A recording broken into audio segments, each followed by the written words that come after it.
Hello, hello, hello. How are you guys doing? Edison James says liked. Appreciate that, man. Appreciate it. Pretty damn early for that. Before the video actually started. I appreciate the enthusiasm. Let me see if this is actually all working. Looks like it. Looks like it. So yeah, before I start the show, big shout out to the sponsor of the show, which is as always FTX, formerly known as Blockfolio. Their mobile app is really good, and I'm not saying that because they're paying me. I'm saying it because I actually think so. So if you wanna trade mobile, it's the place to be. It's not necessarily like a way to like you don't go there to margin trade. It's just like swapping from one asset to the other, all that kind of stuff, which I think is better anyway for most of you because you shouldn't be leverage trading, at least like 90% of you guys. So that's the sponsor. Their links are in the description. Appreciate their support. Appreciate your support, obviously. Hey, hi Don, still in spot positions? Yeah, sadly. I've been telling myself that I've got COVID, I'm sick, I don't need to do stuff. And I could see it cost me some money, honestly. Market kind of looks like shit, and we'll talk about it. I mean, we are at support, so hopefully we get a bounce, but it doesn't really look too good.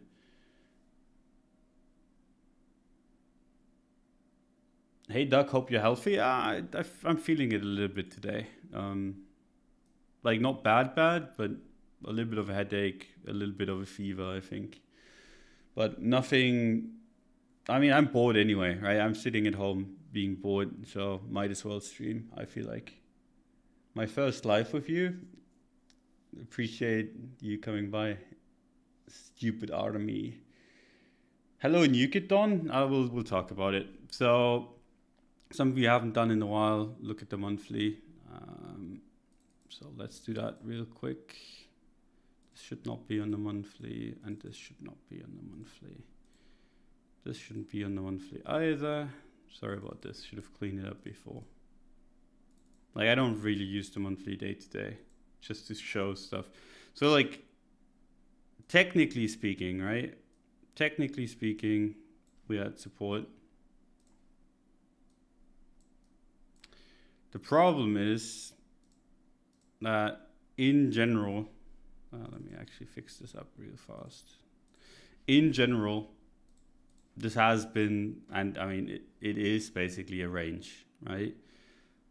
Lowest close here, highest close there. We had an overthrow. When you have an overthrow, you expect an underthrow, right? It's just how it like usually goes. Like you have this, you expect the same thing on the other side.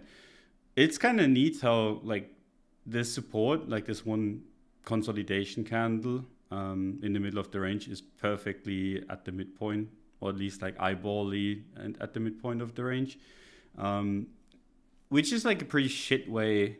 Like you don't want to do business in the middle of the range usually, right? I mean, there's low time frame stuff that you can do there, but like if you're imagining a range like this and price goes like this, the one place where you furthest from your invalidation and your target, like, and like the target is relatively close, so it's like you don't really gain much if you're right, and you lose quite a bit if you're wrong. Is basically mid range, right? Like where the fuck, like if you had to point at one point of the range where to not do business, it would be in the middle, because I mean, down here, you know, okay, if it does go lower, I'm going to get the fuck out. So your risk is kind of low and your reward is high. In the middle, it's kind of like, yeah, could go either way. And then you have to kind of hold into range lows. And even if it goes to range high, you would technically have to sell, right? So like, technically speaking, yeah, this is support, but it's an area where it's pretty tough to do business. I don't mind buying these, but only like on the low time frames, right? And I think that move has already played out, because what basically happened, and I mean, I could show you the support on the lower time frames. But basically, I'm an idiot. Sorry about this. What basically happened was we wiped into it. Like we wiped out, the entire market wiped out, and that was the time where you could have played the monthly, right? You buy into that kind of support, and then you sell into basically resistance again. And the resistance was 51.8, which was conveniently hit 3 times. And that's that, right? That's the trade. You don't really need the mid-range for anything else. And like now that has played out, fuck it, not really interesting. The stuff that is interesting is the high and the low here. And yeah, they're still in place. And in general, like the funny thing is, like we'd all be panicking if it goes to 30, like if it ranges in here. But like look at how bullish that is in actuality. And we can, like I can show you the Bitfinex chart, or even like the Bitstamp one. Where is it? Do I have it somewhere? Yeah, there's Bitstamp one. It's the oldest one. Like just looking at this, like this consolidation shouldn't freak anyone out on the macro time frame. It's just, it obviously freaks us out because you don't want to lose 50% of your portfolio, or even more, right? From like 70k to low 30s, that does hurt. But macro-wise, this is still completely fine, right? The problem is macro-wise, this would still be fine if it goes to 20k or like even 14k. Like a retest of this would be fine. And no one wants to see that, obviously, because that wipes out almost all the bull gains. I'm not necessarily expecting that, but it's nice to know, like, if anything crazy happens, I mean, that's, like, if you're not buying 14k, and I'm not saying it will ever happen, but if it does happen, you're not buying it, you're an idiot. Might as well not trade, right? So, like, that's the line in the sand where everyone should be buying. Now, 90%, 95% of the time, that doesn't happen, right? But if it does happen, that's what these high time frames are for. Like, usually you don't get the hit, but if you do get the hit, you know exactly what to do. But yeah, we're basically ranging, and the range is quite big, and I think the range will be quite brutal. It's gonna take a while to play out, and it's gonna be fucking boring for Bitcoin. And yeah, that's the high time frame kind of view. And then on the lower time frames, the reason why I'm saying it kind of looks shit at the beginning of the stream is because, and this is something I talked about last week as well, is because we've been testing the support over and over and over again. And you can even look on the lower time frames. I can actually make this happen. Look at this, and let's remove, this is daily. Okay, so this is the weekly support, right? You can see the weekly support, and you can see how often we've been hitting that, right? 1 test, 2 tests, 3 tests, 4 tests, maybe 5, 6, 7, 8, 9, 10, 11. You can't even count that anymore, right? That support has been battered over and over and over again on the low time frames, and even on the higher time frames, just been tested every single week. And when that happens, usually you undercut it, right? You wipe out everyone that's kind of building longs in that kind of area on leverage, gets fucked, and then it either moves up or the downtrend continues. So for me, it makes no sense to be bullish into the support, even though it's support, just because it's been tested so many times. When you have like everyone on the same side, like everyone that wanted to buy gets to buy basically. And at some point, like, unless there's an infinite bidder, which, I mean, I have not been seeing, but unless there's someone that has like deep pockets that can buy everything, it just means like you have a level and you have like a bunch of people that want to buy it, right? Let's say there's 100 people that want to buy like a Bitcoin or something. The first time it hits the level, like 30% of them get filled. And then the level gets hit again, and then like another 30% get filled. And at some point, all of those 100 are gone, right? They got what they wanted. And then the question is, okay, are there going to be new people coming in when the market looks like this, right? And more often than not, the answer is no. And then people that see that the market looks kind of shitty start selling. And that is what kind of leads to it capitulating, right? And yeah, that's kind of like what this looks right now anyway. I think it's going to take a while though. This looks really, really choppy, and I could see this bounce a number of times again. Like I could see this, just do this over and over and over again. That'd be the most painful. So yeah, it looks kind of rough on all time frames. This way around. But we are at support still. So I mean, if you want to short this into support, not entirely sure if that's the play. For me, it just means Bitcoin's just a no-go. Is that clear? I think I've explained this well enough. It's pretty damn, like this is a chart that just screams at you to stay away, basically.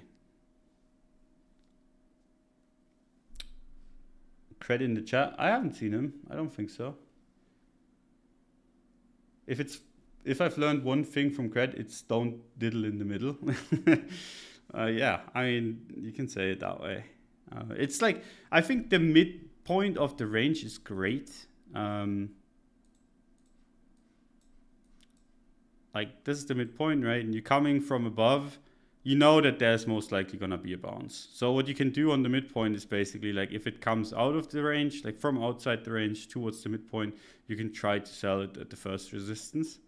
And the same thing is true, like if it comes into the range again, like the first test is usually like one that does something, but it very rarely kind of changes the direction of the move. And if it does, right, there's an easier trade to be done. Like, let's say this happens. Like it moves down and then it bounces. Like, obviously the better trade, like you could buy this and hope for moon. But that's usually not like what you want to be betting on. You just buy support and then sell resistance. And then if it has some follow through, you buy that follow through. Because then you can just kind of say, okay, it really shouldn't test the mid-range again. That's my stop loss, and my target is where it came from, which is wherever that is, right? So mid-range, just it's a place to trade, but it's only if it's fresh. So yeah, hope that makes sense.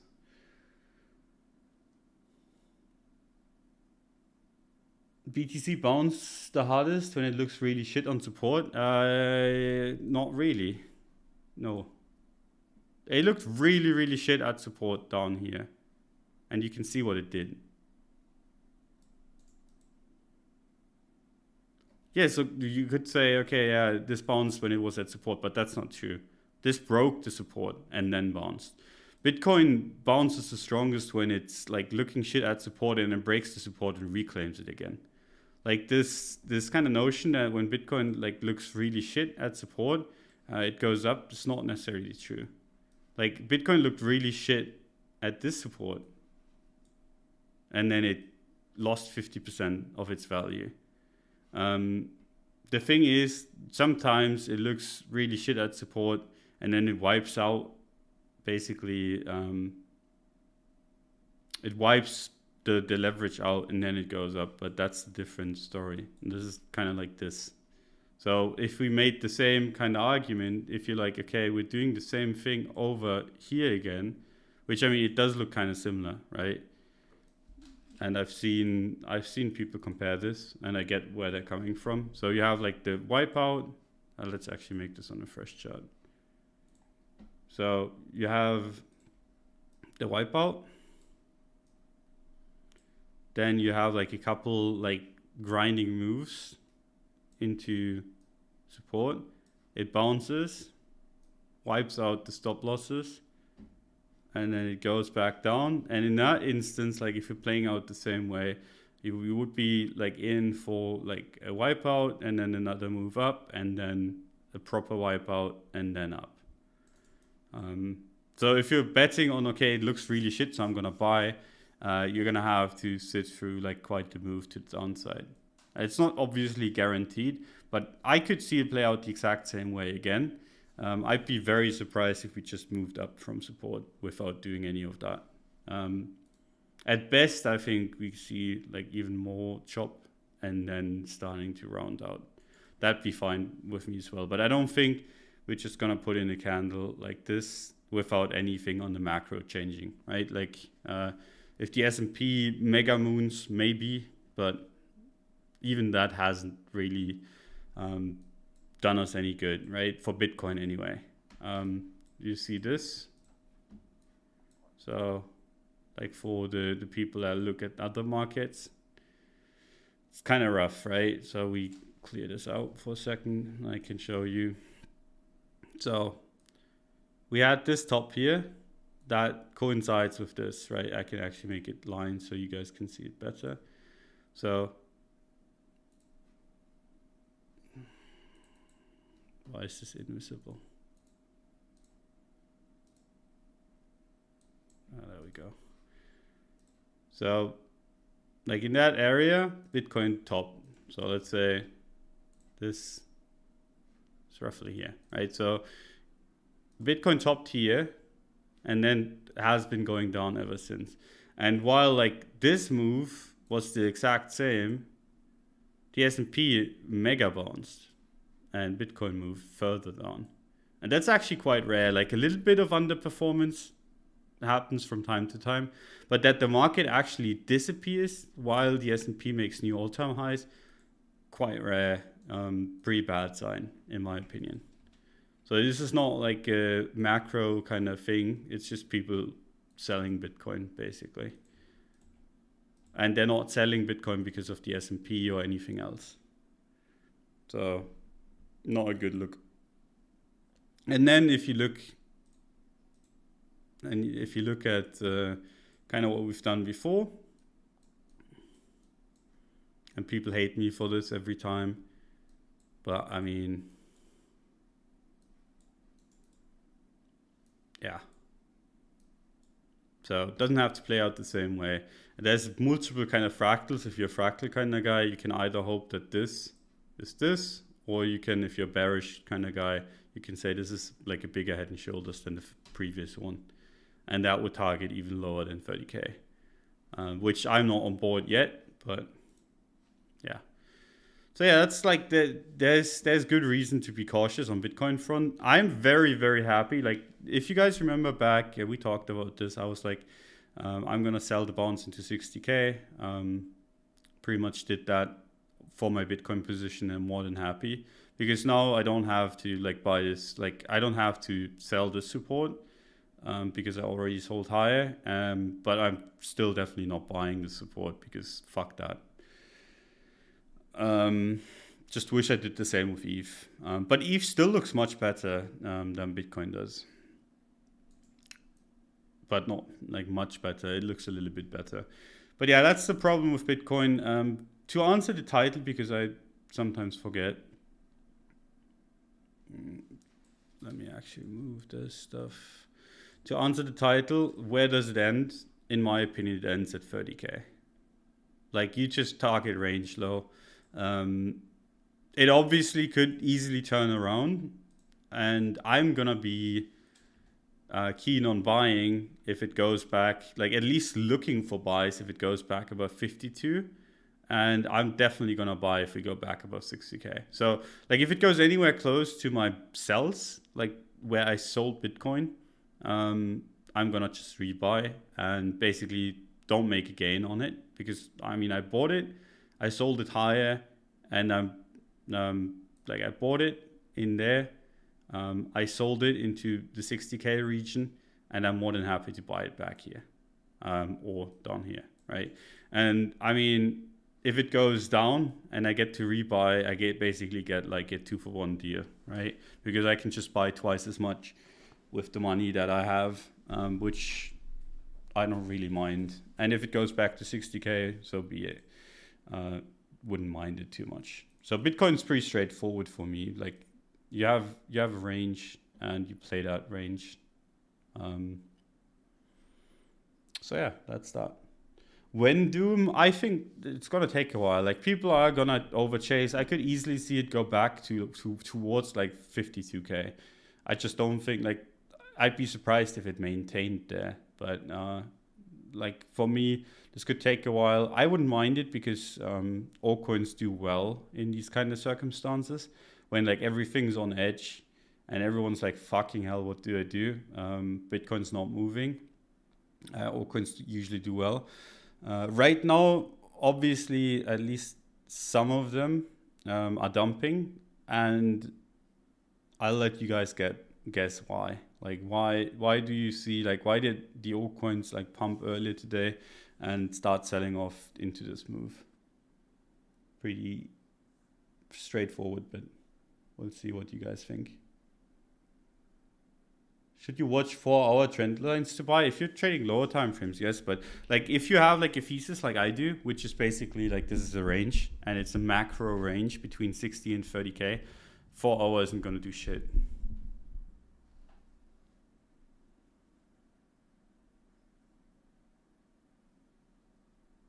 Because Bitcoin dumped, yeah. But the thing is, it's because Bitcoin starts looking like it wants to break down, right? Because earlier today, like you look at this, and I mean, this is something interesting for you guys to consider as well.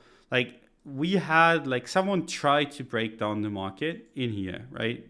Tried to cause a liquidation cascade. That was stopped by Bitfinex, by a Bitfinex whale or a couple. And that led to the market basically like bouncing a little bit, but it didn't have any follow through. But whenever like people try to like either make the market violently go up or violently go down and they fail, you usually get like a low time frame counter move, right? So what we had like was like 3 days where it was doing kind of okay-ish. And that is basically because the breakdown attempt failed. So everyone that kind of tried to piggyback on that guy trying to make it breakdown got fucked basically. Because that's always like when big guys try to make it breakdown, smaller guys try to latch on, because like if you go in with like high leverage off of like someone else trying to make the market go down, if you're right, you make a shitload of money. Obviously, it's like it's basically like gambling on it. But that's like where you can use the high leverage to get yourself wrecked or to get yourself to glory, right? That's why you get this, like people try to make a breakdown. That doesn't happen. Those kind of people don't even have to leave their position, but the smaller guys that try to piggy bank get squeezed, right? And that's what happened here. That's why it took like a couple days. But yeah, the reason why like the altcoins started moving like pretty strongly to the downside is because like people look at this and they're like, okay, Bitcoin is gonna break down, and I think they're probably gonna be wrong, honestly. I'd be surprised if it broke down today or tomorrow. I'm still bearish. I'm on the bearish side, but I could see this chop longer. Like if you're bear just wanting to make it happen, like oftentimes you just get chopped. And this kind of PA reminds me of 2018 PA, where it's like if you're a bear, you still get fucked if you're too impatient. Like let's say you shorted 12K back then, it went down and then you lost it all, and it went down again and you lost like 75% of it.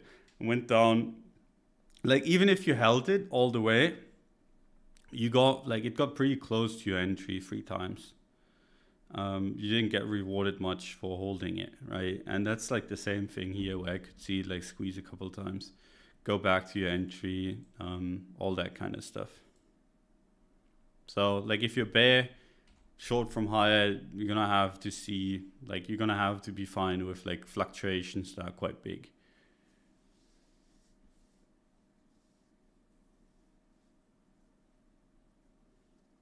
Phoenix ruining the market. Otherwise, we would have nuked already. Who knows? It's always easy to say that, and you don't really know who's trading where. Could be the same entity, right? Like the guy shorting on FTX could be the guy buying on Bitfinex. Like there's a shitload of stuff that you can do. So yeah, if you like betting on a violent breakdown, for me, I wouldn't. But I could be wrong on that front. And I mean, I'm quite glad that I don't have to trade Bitcoin, because it's quite the rough market right now. So yeah, let's move on from Bitcoin. I think I've explained it enough. Like I said, I'm gonna be buying if it wipes out, I'm gonna be buying into the wipeout. I'll see where I think it stops. I think it probably like in the 39, 38K region.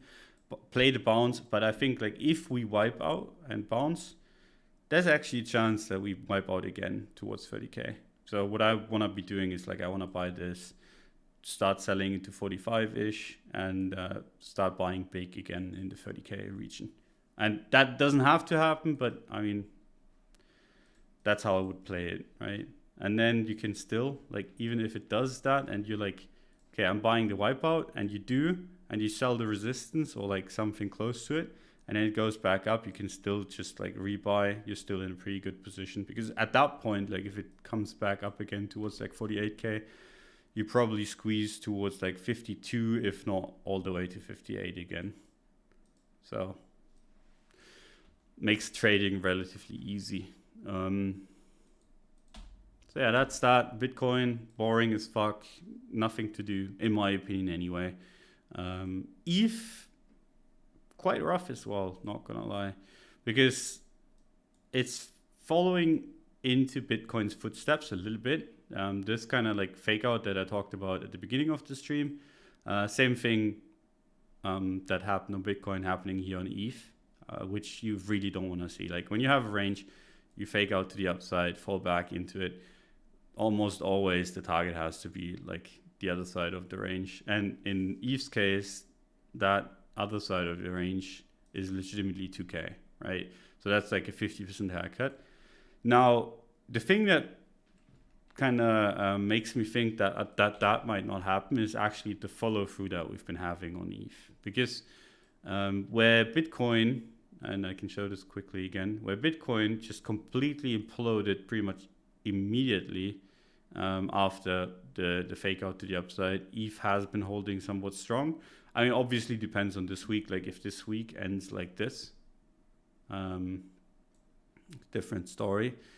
But so far, at least, it's not been having any follow through to the downside. But it's still like TA wise, like if you shorted this, it's the exact same setup that I like mentioned back in the day for Bitcoin, right? When we broke below 60K again, I was like short target low with a stop loss above the high, right? And that was basically like the moment we broke below the support. Technically speaking, you could do the same thing for ETH, right? It broke below.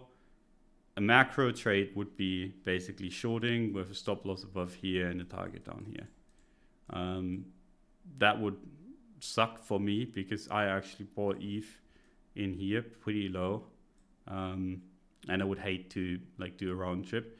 Should have sold beginning of this week, according to my rules. But like I said, I'm not entirely fully there. I have like bad brain fog. And I like ETH BTC still, but I should have sold ETH. Just haven't done so yet. And yeah, but ETH BTC still looks okay, right?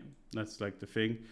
If ETH starts losing 0.077 on the ETH BTC pair as well, then everything looks kind of like shit, because then we have like the same setup for Bitcoin that's already playing out, right? Which is like the range overthrow. Same on ETHUSD, and then on ETH BTC, same thing, right? Like ETHUSD is playing out like this right now, starting to fall back down, and if that happens on ETH BTC as well, I mean, then we have like the holy trinity of like bearish confluence, which would suck. How did you know it was stopped by Bitfinex? Well, because you can see it in the order book, right? You can see like what kind of orders go through. And Bitfinex was kind of buying heavily. Bitfinex was buying, FTX was selling heavily, and the Bitfinex Wall 1 basically held in the FTX sells stopped, but right now, I mean, we're back at the lows basically. But yeah, it'd be hilarious if this keeps on squeezing. Like the thing is, like people are legitimately sitting here, right? And I'm just like a typical kind of Bitcoin thing. Every time we go towards the low, people are sitting here being like, yes, this time it really breaks down, right? They're like, here, okay, we're so close to lows, we're going to run the lows, break down, and then it bounces. And they're like, fuck. And then it goes back down, and they think, okay, this time it really breaks down, and it doesn't. Like, this is the kind of like PA that you have in bear markets. And I'm not saying this is necessarily one, but I mean, it's just how like the markets usually trade in bear markets, where even the bears just get completely annihilated. It's just how it goes. Like people get wrecked, and it's not just like the funny thing is like a lot of bears get wrecked in bear markets because the bear trade is not necessarily the easy one. Like the bullish trades most of the time require less management and less kind of precision. You just buy. Most of the time it goes up. Especially in crypto, so you just have to buy. On the sell side, it's very, very different. But yeah, so ETH BTC still looks okay. We're trading above the breakout level still. Would obviously need some more momentum. If this starts losing the momentum, starts looking shit. ETH USD looks rough. And then you have a bunch of altcoins that we can talk like the more interesting ones. Not gonna go through like my boring list. Something I wanted to show you guys is Dogecoin. You look at this and like, yeah, this is not too bad, right? It's still up a shitload. But what you have to kind of realize is that retail bought the last leg of this, right? Like a shitload of volume bought this high. And then you're like, okay, this is not down that much, but this is on log chart. This is how it actually looks, right? So a shitload of retail bought crypto in the form of Doge, and it's down all the way up to 70%, right? And that's against Bitcoin. If you look at Doge USD, you're down almost 80%. Now, obviously, not everyone bought the absolute Pico top, but yeah. This looks quite bad. And this is like the funny thing when you turn off log chart. Like if you turn this on, it's like, okay, this exit scam. Then you turn on log chart and you're like, okay, it's still up a shitload. That's just how crypto works, right? Like you can, if you buy anywhere in here, you can be like, okay,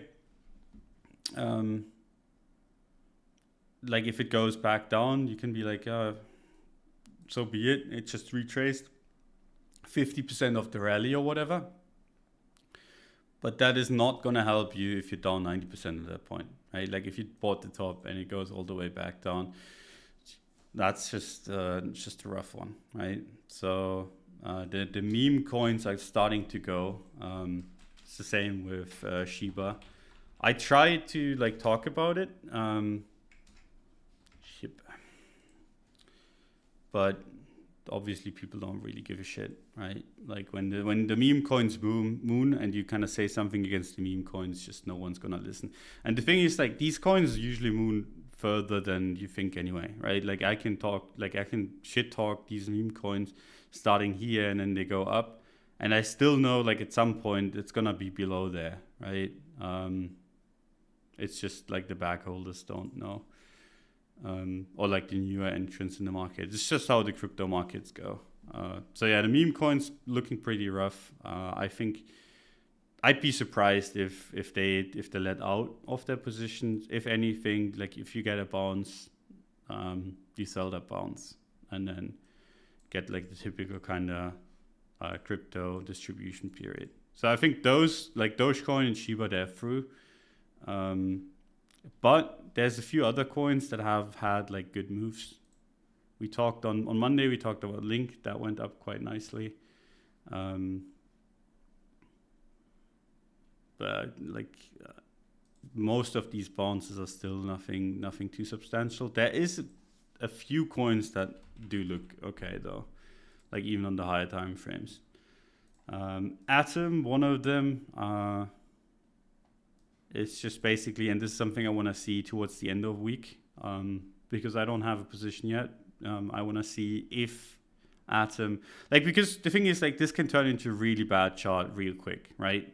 Because basically right now you have a range, and this ranged in here for ages, had like a breakout and went back down. And right now on a closing basis, it's exactly at this resistance, right? And that's usually, if you wanted to short, the place to short, right? So I really like the setup on both sides, right? So if this week plays out terribly, I could see Atom just get obliterated back down again. But if we start closing back above here, above this resistance line, it's very likely to go up instead, because very, very rarely do you get like a fake out of a range and then do the same thing again. It's just something that happens like not often, right? Like something like this, you can count that like on one or two hands in the last few months when that has happened, right? In the entire crypto market.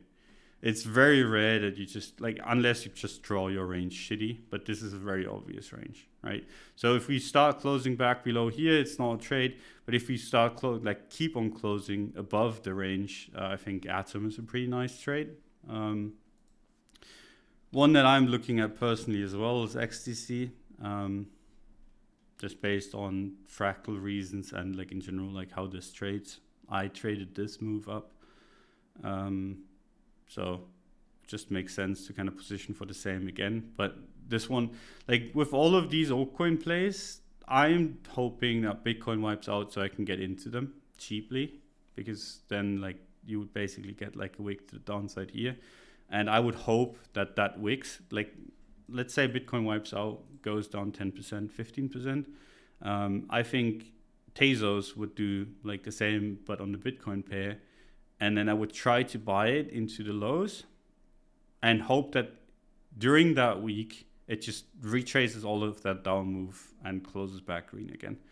And I think that's probably going to happen on a lot of altcoins if Bitcoin wipes out. And then obviously, if it wipes out and then stays down, I would just sell and take a little bit of a loss. So that's why I'm like not FOMOing into like Atom and XTC, and there's a bunch more that I find interesting. I mean, Wi-Fi, same thing. I've talked about this basically at the support. If these kind of like get like super, super red, I'm looking to buy them.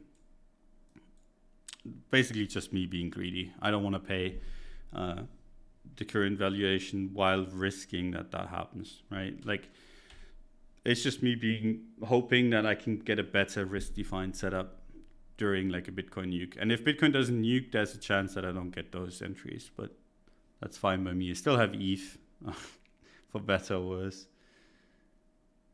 Lol, ETH is not going to go to 2K. Who knows? Who knows? Maybe. I mean, I'd hope it doesn't go to 2K. Right now I have ETH and I would lose 50% of that value, which I would rather not have happen, but I would not say it's 100% guaranteed to not happen. Like, it's basically like one of the main setups that I used to play in bear markets. Like when you have a range breakout that fails and then momentum fades. Like, that's how I used to short back in 2018. I don't do it anymore, but that's how I used to do it.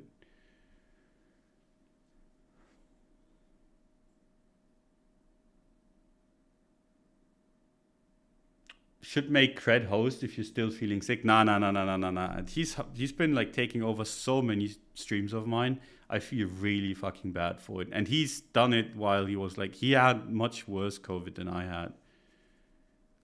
And he still did it. Elon's still shilling Doge, yeah, but I mean, what he's not realizing is that like he's shilling it into distribution. So he can shill as much as he wants to, like, unless like he gets like a shitload of new people to buy it, and I think like that's not going to happen because like everyone's already seen his shilling. Unless like if the entire crypto market gets like a massive pump, then his shilling is going to come alive again and actually do something. But yeah, let me see.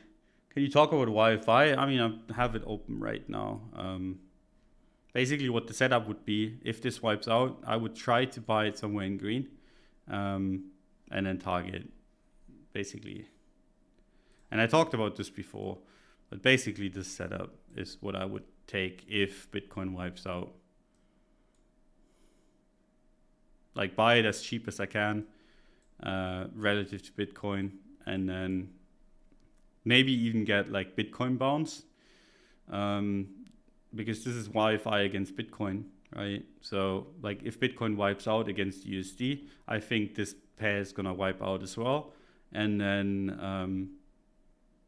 I hope that Bitcoin would bounce and this pair would bounce. So I would double dip basically. That would be like the setup that I would like to take.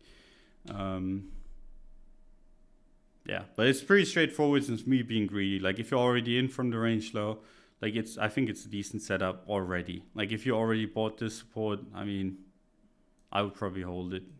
But this can round trip easily because this is still a bearish trend, right? Like this could just be like this, like one last attempt to get back into the range, and then it starts fizzling out and just goes, wow, I just drew it to zero. But that could be how it plays out, right? Like don't hold on to this for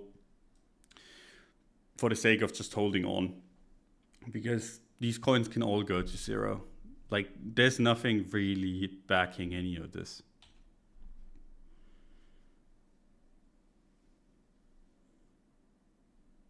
You're not greedy, you're cheap. I mean, if you want to say it that way, fine by me as well. Yeah, and then there's like the Osaka coins basically. Like those were my setups. Like I don't mind Wi-Fi, I don't mind sushi was fine as well, but sushi is pretty difficult to get in on. But I don't mind sushi as well as like a setup. And you can the reason why I show you the Bitcoin pairs is because like the USD pairs, like I mean this is pretty much the exact same setup.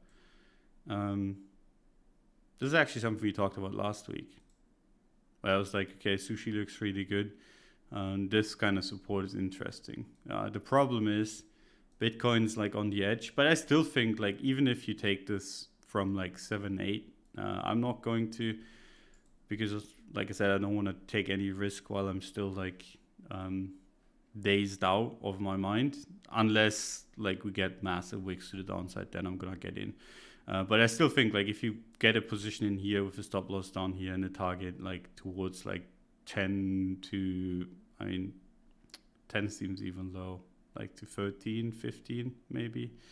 It's a somewhat decent setup. Like if you get to buy 7 and you target 14 with a stop loss at 5, it's a decent trade. But yeah, with regards to why I show you the Bitcoin pairs is because the USD pairs, for most of these are completely useless. Like what are you gonna do with this? Other than saying I'm gonna buy $32, because that actually doesn't look too bad, right? Basically say you're playing this. But yeah, these like USD pairs, like earlier this week when this was at $44, right? The Atom pair, like this is not gonna help you much. The Bitcoin pairs are clearer in my eyes. That's why I'll go over them. But what you basically do is you get a bullish setup on the Bitcoin pair. You kind of see, okay, how is Bitcoin doing? Is it actually something that I want to buy right now? Like is Bitcoin like legitimately like just bleeding like this? And am I still expecting this? Then you probably don't want to buy still, even if the Bitcoin pairs at support for your altcoin. Or is it like, okay, your Bitcoin pairs at support and Bitcoin just wiped out and you think Bitcoin's going to bounce, and then you can just take the trade on the USD pair for the coin. That's usually how I do it anyway, because those USD pairs are more liquid than the Bitcoin pairs.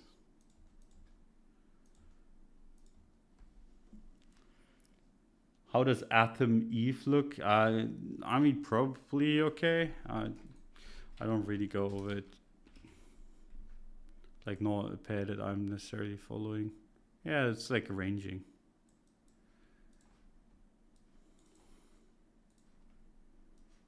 Right.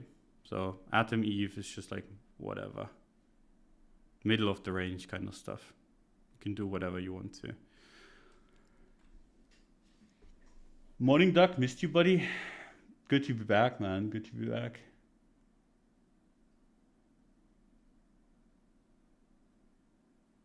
Can't believe people are talking about bear at 45k Bitcoin. Being a TradFi guy and dabbling in crypto since 15, not sure if I would say this is a bear, just consolidation from my perspective.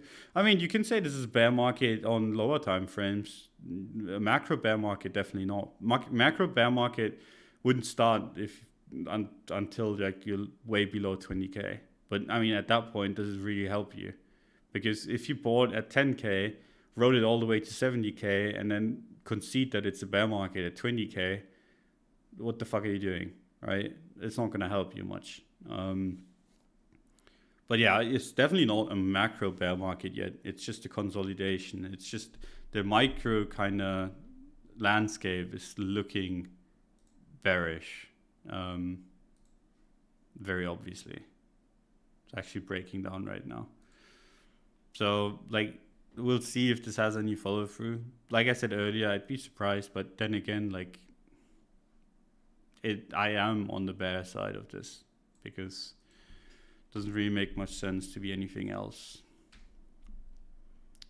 But what you can do basically at this point on the lower time frames is, this is a clear breakdown, right? On the 1 hour, it's probably the same on the 4 hour. So what you do basically is you expect, or like you hope for it to reclaim, and then you buy like 45, 46. The problem is the market is so choppy that that's probably not gonna be worth. So like I'm just gonna be sitting here watching Bitcoin disappear, being glad that I sold my Bitcoin higher, and with no real idea like what happens lower time frame. Higher time frame, I'm pretty damn certain that where we're going. Bitcoin just broke, let's fucking go. I mean, this is still, like, that's the thing, right? This looks like, oh shit, it's such a big wipeout. This is a 1% movement, or like a 2% movement. This is like nothing. It's the question of, okay, like, you can see this, and this is, like, people look at this and like, holy shit, this is such a big candle. Look at this. This 1 hour candle, from top to bottom, is 18%. This 1 hour candle from top to bottom is 3%. Right? So like people start losing their perspective on these kind of moves because they're so zoomed in. On the daily time frame, this is barely noticeable, right? The question is like, is this going to lead to follow through? And I mean, who knows? Yeah, weekly support down at 43 and then 32. And I'm not going to be buying anywhere close to those. Like, I'm not going to be buying at 43. I'm going to be buying at 39. Like, that is basically the area where I'm buying. And there's no real, like, I could draw a support line here. This is always something like people get confused by. Like when I'm saying, okay, I want to buy like this and this. Like I have like, let's say you have like prices here, and then I'm like, I want to be buying, like these are my only lines on the chart. And then I'm like, I want to be buying like this amount below support. And then people are always confused because oftentimes I don't even have a support down there. And the reason for that is that like usually when the market wipes out, it goes further than supports, right? Like this is clearly the best support that we have, 43k. But if the market completely wiped out, I mean, would it really stop at 43k? People would start buying there, but they probably get overrun. And then you kind of have to judge, okay, how much open interest is there? How much momentum do we have? How many people are offside? And then you can kind of calculate, okay, how much further is this going to go? Like further than support. And then sometimes that lands on another support, which is always nice, right? For example, in this instance at like 39k, there's decent support. And I think it's exactly the amount away where like if it wiped out, that'd be enough to liquidate people and then get like a real bid on. But sometimes it's just in the middle of nowhere. and it's something that you kind of have to have some experience and judge the market data roughly correct. Anyway, it's a little bit of a feeling for me anyway. But yeah, that's that. Yeah, looking kind of rough. Still think this could easily chop, which is hilarious because this like legitimately broke the range, and usually I'd be like super fucking bearish, and I mean I am bearish in general. Usually I'd be super bearish short term, but I could see this like I could legitimately see this go chop around here a little bit, come back up again, go up, and then start fucking off again. It's just, this is the kind of market we're in right now, where it's like you're gonna get chopped to pieces, unless you're just holding longer time frame positions. Like let's say you shorted 60k, quite happy with this.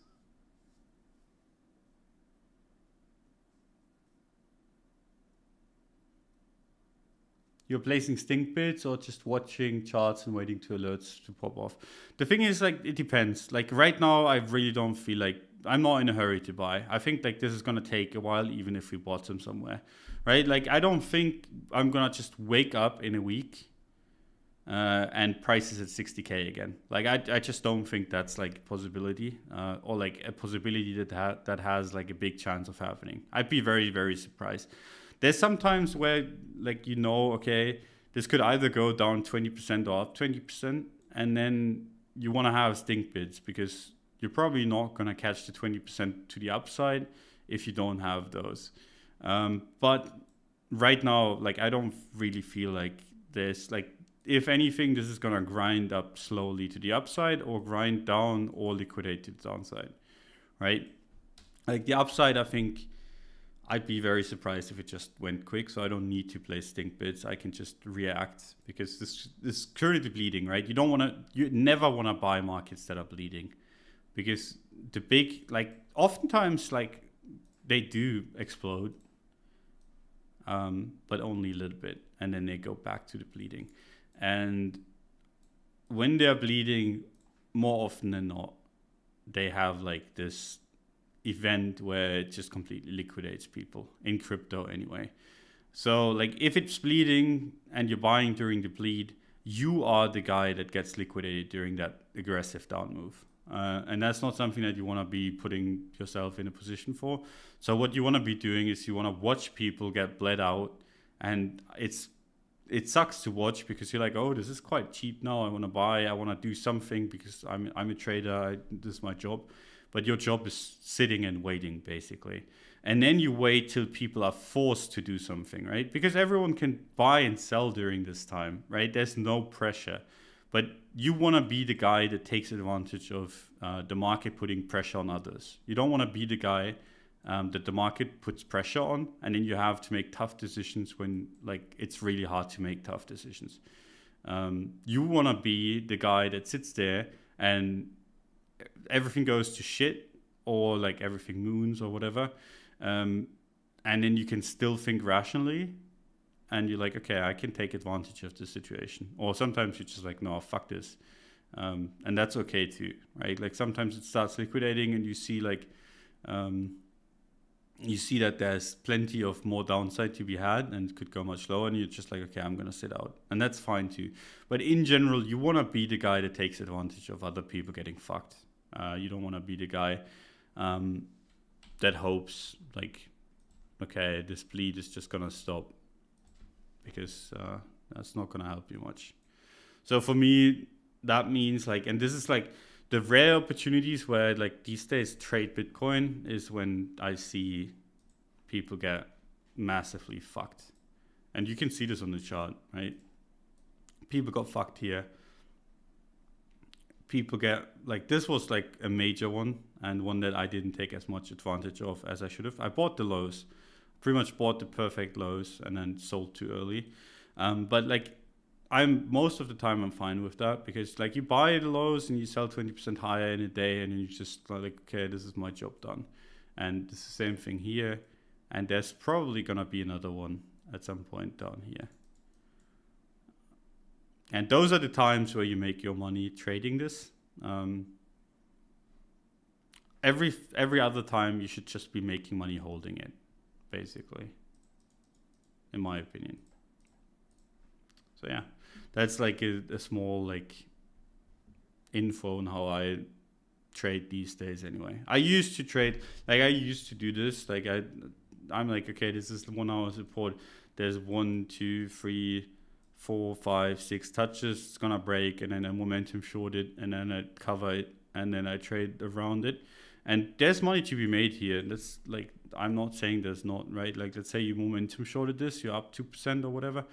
That's good money. It's just like, if you catch, like, I'd much rather trade these like 20% moves to the up or downside, because I mean, you catch one of those, you have to trade 10 of these smaller ones to kind of make up for that. Yeah, I prefer that much more. But that's basically because I'm trying to have like less action, but good action. How low are we going? I mean, for me, the macro range is 60, 30K. So 30K would be my answer to that. Eventually is what I'm thinking. ETH obviously wiped out as well, but yeah, ETH BTC not really moving much. We all like to trade 20% moves. Yeah, sure, but the thing is, like, if I can take my pick between sitting in front of the computer, like waiting for the 2% move all day, or like just not doing so and then just trading once a week or once a month, I'll take the second one. But other people much rather be like trade nonstop, and that's fine. That's what I used to do as well. It's just I noticed that like when I do that, the added kind of stress is just not worth it for me. But there's a bunch of people that are really good at these smaller time frame moves. 30K, get the fuck out. I mean, halfway there already, right? 60K to 45K, 15K move, another 15K move, and we're there. Not that far away.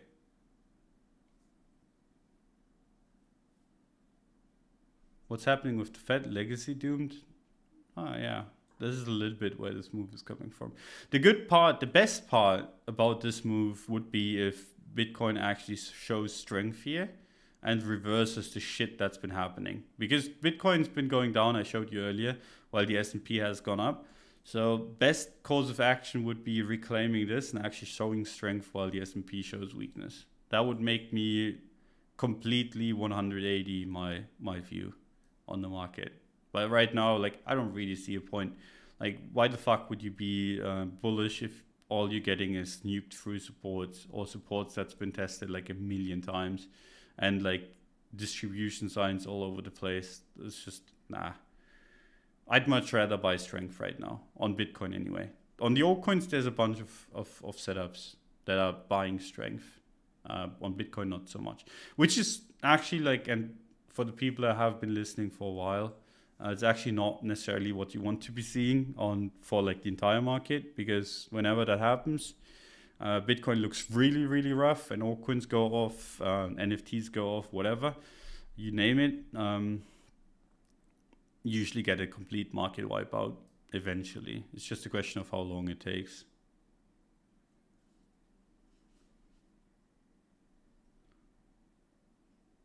What do you mean you can trade 2% moves on 10x leverage? Yeah, I mean, you can also trade 20% moves on 10x leverage, but you should probably not do either of those.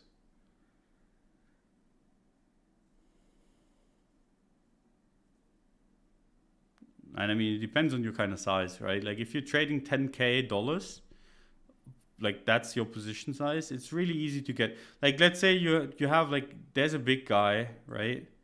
And he's pushing the market down, right? It's really easy to slip in as a 10K guy. Like, this is his order. You like paper thin, slip in before him, take advantage of it. It's really easy to do.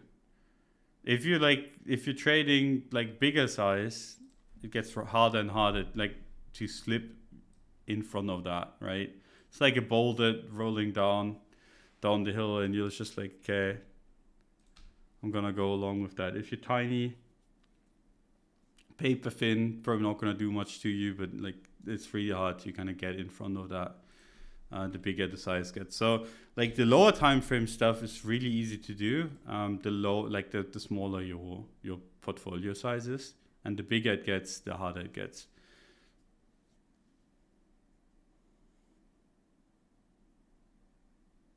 Will altcoins like Tezos nuke harder compared to ETH, but also run harder? Yep, exactly.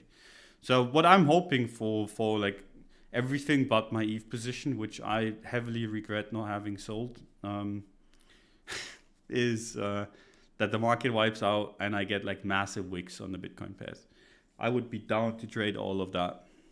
That's kind of what I'm hoping for and waiting for right now. But yeah, I mean, look at this chart. It's just a fucking travesty. Like, remove all the lines. Look at this. Like, does it get any more bearish? Just from like a pattern perspective or whatever you want to call this, not really. And like, you turn on log chart and you realize it's not that bad. But like I said earlier, for Dogecoin, it doesn't really help you much, right? Like people are saying, okay, like, and this is the truth, right? It's legitimately the truth that if I'm showing you this and I'm saying we moved from 3.8K all the way to 70K and we have now retraced 40%, right? Like that's not a big deal, right? That's like, okay, whatever. The thing is, like, that's easy to say, like if you bought the low and you're like, oh, I've just lost like 30% of that trade, that's fine. But the thing is, like a bunch of people bought in here or like in there or like whatever, right? And then that kind of move is just really, really big, right? And it wouldn't be bearish on the macro if we retraced all the way down here back to 30K. That'd just be like 60% of the move. And wouldn't be too bad, right? But it would break everyone's neck that bought in this range. So like that's why like that one guy earlier said like it's not a bear market, and that's true, right? It wouldn't be a bear market even if it retraced 60%. Obviously for traditional kind of the traditional markets have like a different definition of like a bear market, but like in crypto terms, like it wouldn't be bad. Retracing 60% of a move, that's a good entry, right? For most people, but it's really, really shit for the people that bought 60 or 70K. Did you mention potential macro low targets for Bitcoin? Yeah, range low, 30K. That's like, this is the range high, overthrow. This is the range low, overthrow. You buy in that range. And I mean, it doesn't have to go there, right? I'm not saying it's gonna go there 100%. I'm just saying I wanna see a good wick on the weekly. I wanna see like a massive wipeout, or I wanna see strength. There's no in between for me for Bitcoin. Because I mean, why bother? Why bother with risky like this late into a cycle? From like this is a coin that went from 4K to 70K. Why like risk buying on weakness when it's only retraced 40% of the move? It's not for me. So yeah, that's what it is. Hope it makes sense. I mean, I'm gonna call it a day. I think I wanted to talk about some altcoins, but Bitcoin just wiped out while we were talking, so it just kind of got sidetracked. Hope it was still interesting nonetheless. I mean, I did share like a little bit of how I look at the market. Not entirely sure if that was interesting or not, but appreciate you guys coming by. Appreciate the sponsor of the show, which is FTX, formerly known as Portfolio. Check out their website. Links are in the description. Pretty much the best mobile app on the market. So check them out. Appreciate you guys coming by, and Cred and I will do like a Spaces on Friday, midday one. European time, not entirely sure when yet, but yeah, because Cred has something to do. But if like the market moves big time, I could just do like another stream on the weekend. keep you guys updated because I don't have anything better to do anyway. So yeah, thanks for coming by. See you guys next time. Bye bye.